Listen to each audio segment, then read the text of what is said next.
বলুন দাদা। দাদা, এই ছেলেটাকে তুলতে হবে। ঠিক আছে, হয়ে যাবে। ঠিক আছে, কত? 15 লাখ টাকা। ঠিক আছে দাদা, নাও, এতে 7 লাখ টাকা আছে, বাকি কাজ হয়ে যাওয়ার পর। ঠিক আছে, এর ঘরটা কোথায়?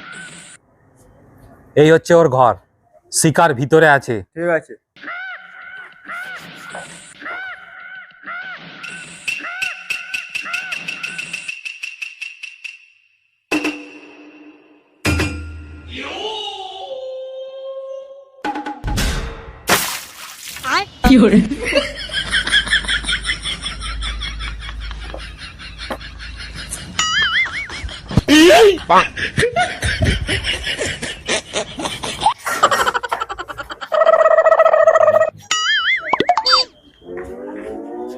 যাও, ওকে ঘুম থেকে তুলে দিয়েছি। আর এরকম করে কত টাকা খরচা করবে? একটা অ্যালার্ম ঘড়ি কিনে দিলেই তো হয়।